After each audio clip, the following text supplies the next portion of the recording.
오늘은 왕이 되려고 손자를 죽였다는 그 아달랴의 무시무시한 얘기에 대해서 말씀드리겠습니다.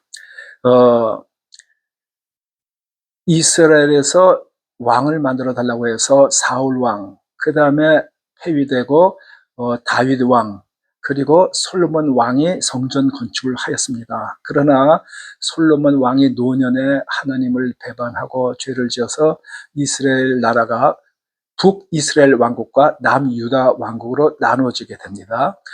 북이스라엘 왕국에는 여로보암이 이제 왕이 되었는데 그 전까지는 하나님의 성전이 예루살렘에 있기 때문에 남유다 왕국의 수도 예루살렘에 가서 다 절기 때마다 예배를 드렸는데, 생각해 보니까 나라가 갈라졌는데 자기네 나라 사람들이 예루살렘에 가서 예배를 드리게 되면은 백성들의 마음이 다 유다 왕 쪽으로 돌아갈까, 그게 염려가 돼가지고 하나님을 배반하고 금송아지를 그 베델에, 또 멀리 북쪽에 있는 사람들에게 편을 봐준다고 또 단에까지 두어서 그 우상을 섬기게 했습니다. 그 죄로 인해서 그 사람 아들 때에 반란이 일어나서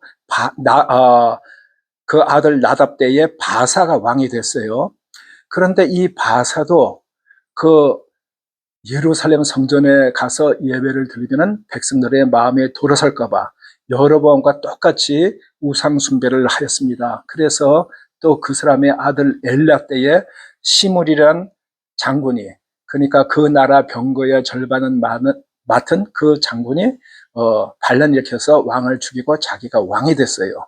문제는 그 사람이 이제 수도에 있던 그 사람, 그러니까 고려 시대로 치면은 최영 장군과 같은 입장이었는데, 야전 사령관이던 오물이라는 사람이 그 야전에서 그 다른 부하들과 함께 그 반란을 인정할 수가 없다 해서 오므리를 왕으로 삼았어요. 그래서 저 이성계가 위화도 회군을 한 것처럼 이 사람이 야전 군사를 거느리고 수도로 가서 그 전쟁을 해서 이겼어요. 그랬더니 그 시므리라는 사람이 단 7일 동안밖에 왕을 하지 못하고 성에 불을 지르고 그 안에서 자기가 죽었어요. 그래서 그 오므리라는 사람이 이제 왕이 되었는데, 그 오므리라는 사람은 그 전에 왕들보다도 더 악하게 통치를 했어요. 근데 그 사람이 그래도 지적이 하나 있다면은 그 사마리아라는 산지를 세멜이라는 사람에게 은 2달란트에 사서 거기에다가 수도를 갖다가 건설을 했어요. 그러니까 그렇게 가격이 싼 거 보면 참 전에 별로 가치가 없다고 생각이 되었던 땅 같은데, 그 사람이 그 사마리아 수도, 저 이스라엘 왕국의 수도 사마리아를 건설했다는 게 세상적인 지적이라고 하면 지적이고, 그 사람의 아들이 바로 제일 악하다고 생각되는 아합 왕입니다. 근데 이 아합 왕이 왜 그렇게 악하게 됐냐 하면은, 고 이웃에 우리가 역사에서 페니키아라는 나라, 지중해의 해상 무역을 주로 잡던 페니키아 나라 땅에 있는 시돈이라는 땅에 엣발이라는 사람이 바알 종교의 제사장이었는데 왕을 죽이고 자기가 그 시돈의 왕이 되었어요. 그 다음에 또 두로까지 침략을 해서 두로의 왕까지 이제 됐어요. 그러니까 그 사람이 왕이 됐으니까 그 자녀들은 왕자 공주였겠는데, 이세벨이라는 공주를 이 아합 왕이 아내로 맞이하게 됐어요. 그러니까 이 바알 왕의 제사장인 엣발의 딸인 그 이세벨도 보통 사람이 아니고 바로 그 바알 우상에게 푹 빠져 있던 사람인데, 그 사람이 왕비로 왔으니 마녀가 온 거예요. 오면서 바알 선지자를 갖다 잔뜩 데리고 왔어요. 그래서 아합 왕 때에 그래도 그동안에 남아있던 이스라엘 쪽에 있던 제사장 선지자를 갖다가 다 싹쓸이하고 이 바알로 채워놨어요. 그랬는데 이 유다 쪽, 남왕국 유다에는 솔로몬의 아들인 르호밤이 이어서 왕이 됐다가 그 사람 아들 아비암, 그리고 그 다음에 아사는 그래도 좀 괜찮은 왕이었어요. 그리고 그 아들 여호사밧이 이제 4대째 왕을 하고 있었는데, 그 여호사밧은 그래도 하나님께서 보호를 해 주셔서 아합하고 같이 아람 왕과 아합과의 전쟁에 갔다가 아합은 죽고 이 사람은 하나님의 보호하심으로 말하면 죽지 않고 살아왔던 사람이에요. 근데 그 사람이 큰 불행을 가져왔는데 뭐냐 하면은 자기가 아합 왕가와 친하게 지내면서 그 아합 왕과 왕비 이세벨의 딸인 아달랴라는 사람을 며느리로 들였어요. 그것이 큰 화근이 되었습니다. 이 여호사밧이 죽고 그 아들 여호람이 왕이 되었을 때 그 여호람의 왕비, 그러니까 이세벨 딸 아달랴가 왕을 갖다가 꼬드겨서 동생들을 다 죽였어요. 뭐 옛날 역사에서 왕이 동생들 죽였다 하면 뭐 보나마나 빠는 거죠. 역모를 꾀했다 해서 죽였겠죠. 왕이 될까봐 미리 그냥 쌀을 다 자른 거죠. 그랬더니 하나님께서 그 벌로 아라비아 사람과 블레셋 사람들이 쳐들어와 가지고 여호람 왕의 아들들을 다 죽였는데 막내 하나 살았습니다. 그 막내가 왕위를 이어서 왕이 되는데 그 사람의 이름이 아하시아예요. 아하시아. 그랬는데 북이스라엘 왕하고는 이제 친척이죠. 왜냐하면 자기 엄마가 북이스라엘 왕국의 공주였으니까. 근데 그 엄마의 브라들, 그 여호람이라는 사람이 아합의 뒤를 이어가지고 이제 왕이 되었을 때 얘긴데, 그 사람이 아람하고 전쟁을 하다가 부상을 당해가지고 이스라엘이라는 곳, 북이스라엘의 휴양지 같은 곳, 그리고 겨울 왕국에 있는 곳이었어요. 거기에서 휴양을 하고 있는데 이 아하시아 왕이 갓 왕이 됐을 때 문병차 갔다가 거기에서 예후한테 다 죽었죠. 그러니까 이 엄마, 그러니까 데비 마마죠. 이 아달랴가 자기 아들이 죽은 것을 보고, 그리고 자기의 손자인 왕자들을 다 죽였어요.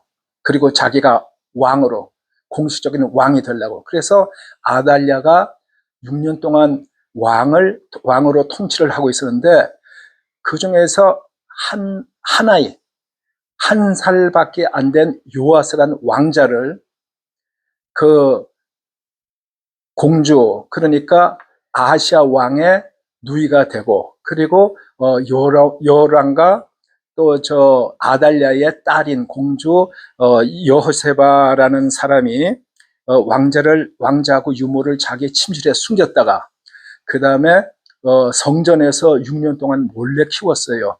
그 여호세바의 남편은 여호야다라고 해가지고 아주 훌륭한 제사장이었습니다.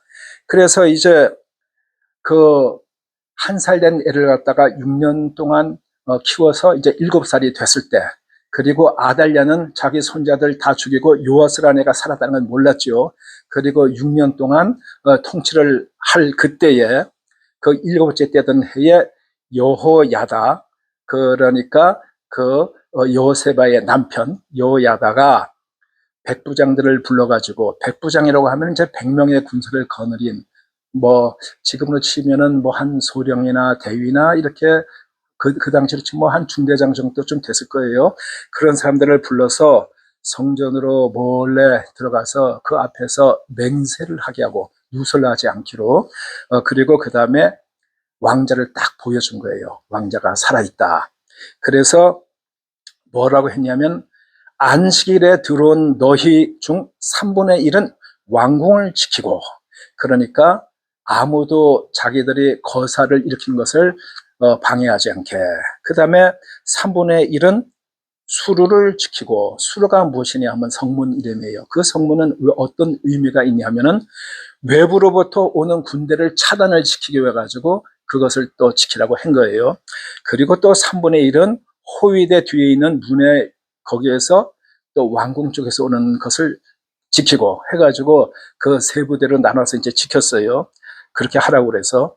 그리고 그 사람들은 이제 안식일에 들어온 그 군인들이고, 안식일에 나가는 너희 중 2대는 여호와의 성전을 주의하여 지켜서 왕을 호위하고, 이제 그 사람들은 그 7살짜리밖에 안 되는 왕이지만 왕을 지키고 호위한 일을 그걸 맡은 거예요.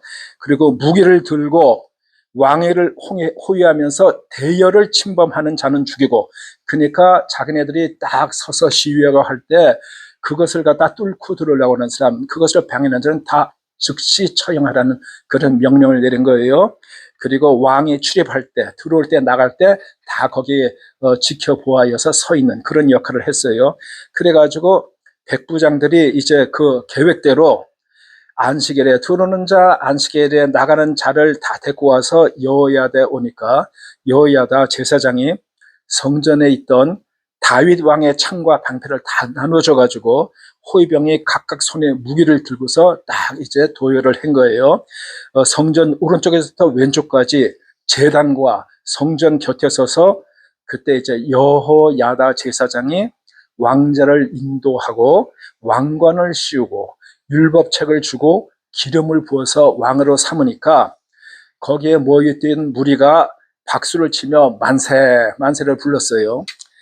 그랬더니 이 여왕이 된 아달랴가 아니 이게 무슨 소리야 하면서 그 소리를 듣고 성전에 가서 보니까 왕이 단위에 섰고 장관들과 나팔수가 왕의 곁에 섰고 온 백성이 즐거워하면서 나팔을 불고 하는 걸 보고 이 아달랴가 옷을 찢으면서 반역이로다 반역이로다 그렇게 외쳤더니 여호야다가 백부장들에게 그를 대열 밖으로 몰아내라.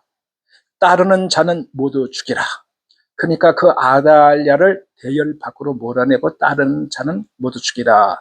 거기 성경에 또 주까지 달려 있어요. 뭐냐면 이 말은 성전에서는 그를 죽이지 말라 함이라.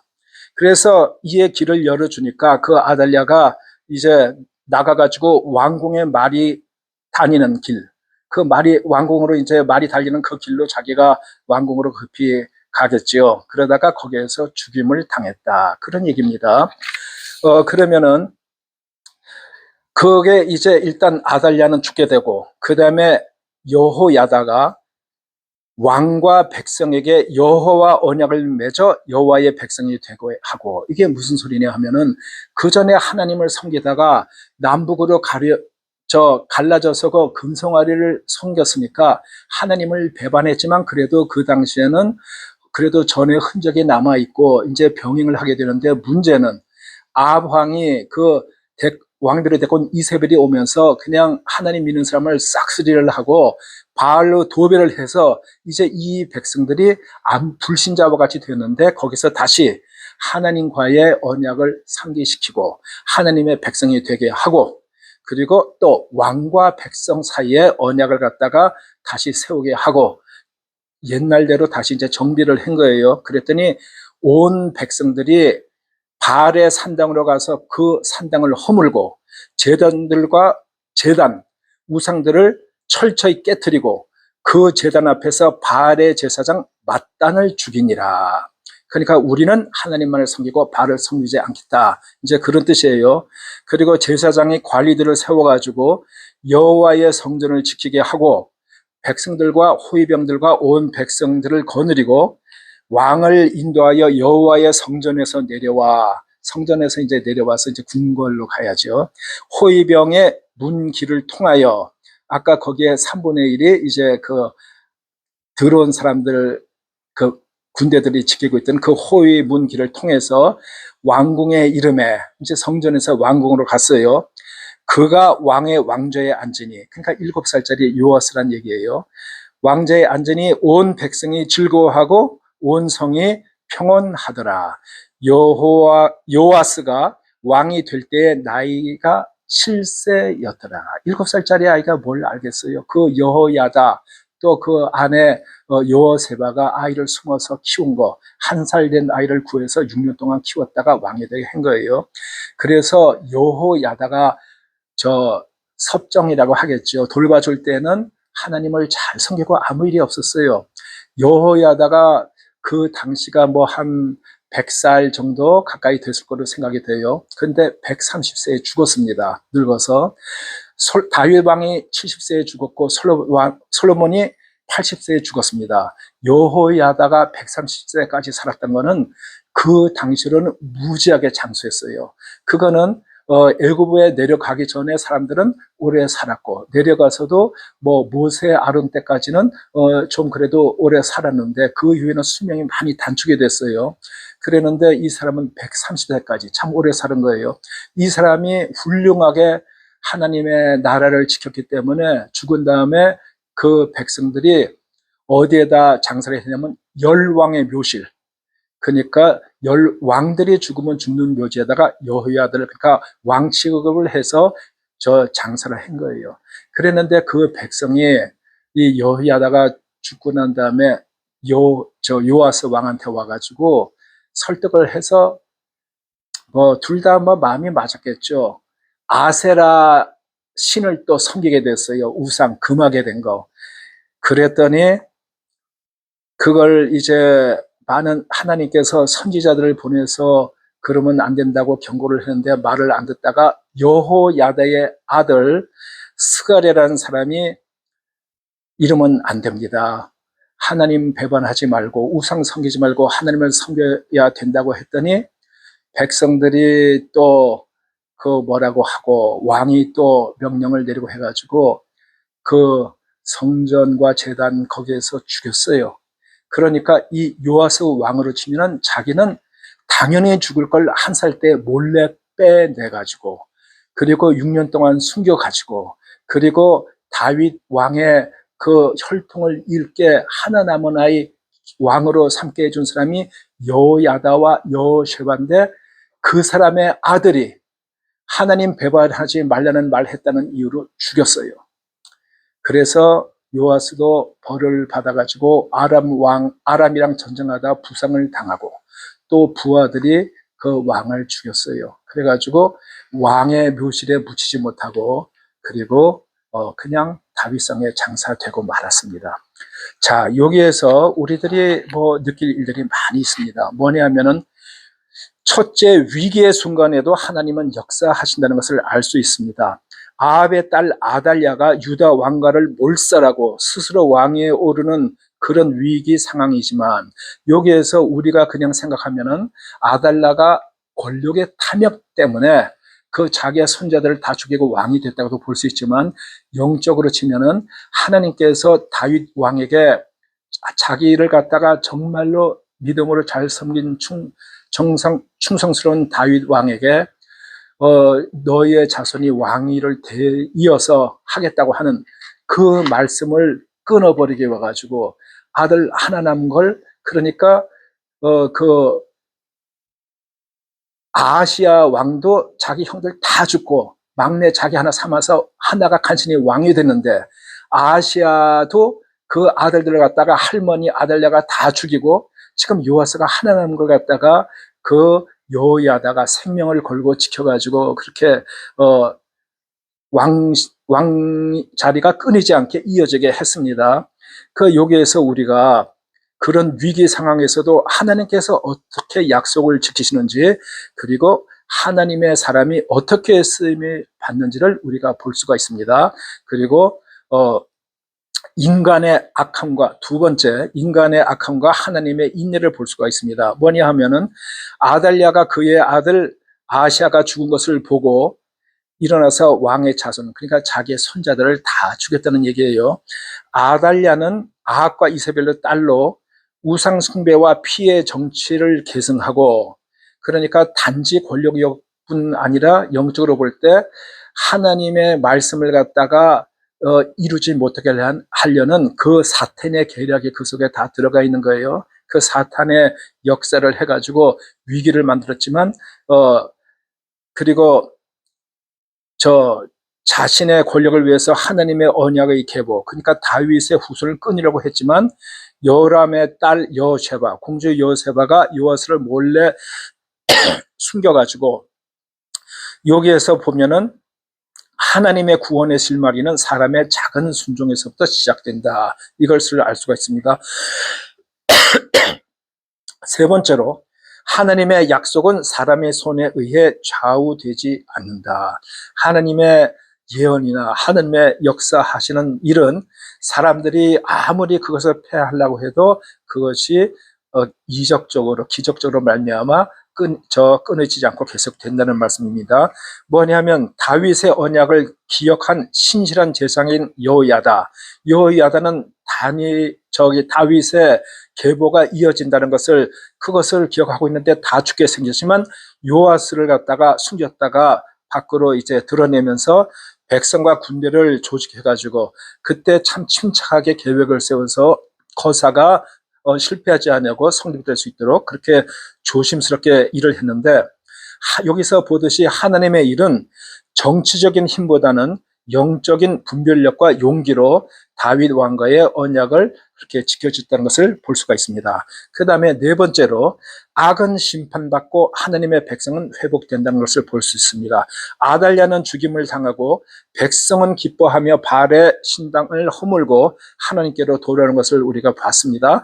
하나님은 회복의 하나님이시며 하나님의 약속은 어떤 상황에서도 이루어집니다. 자, 결론을 말씀드리겠습니다. 하나님은 언약을 지키시는 분입니다. 하나님께서는 회전하는 그림자와 같은 것도 없으시고 반드시 하나님께서 하신다는 말씀은 이루어집니다.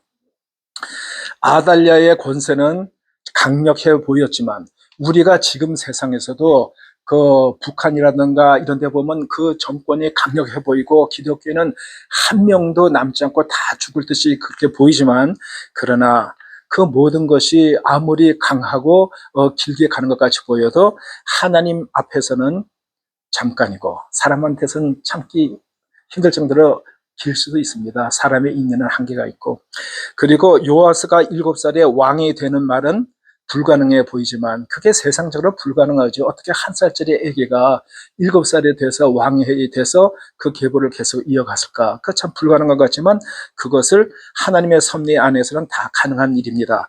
오늘날도 우리가 세상 권력이나 혼란 속에서 하나님의 계획에 실패한 것처럼 느껴질 때가 있지만 그러니까 한국 같은 데서도 이렇게 정치가 이제 뭐 선거 때마다 바뀌면서 어떨 때는 위기의식을 느끼고 그럴 때가 있지만 하나님은 결코 실패하지 않으시면서 하나님의 언약은 반드시 성취가 된다는 것을 믿고 용기를 잃지 말고 항상 하나님을 의지하고 그리고 프라비넌스 그 하나님의 섭리 하나님의 섭리를 믿고 받아들이고 거기에서 인내하고 기도하고 최선을 다하고 소망을 갖고 사시기 바랍니다. 감사합니다.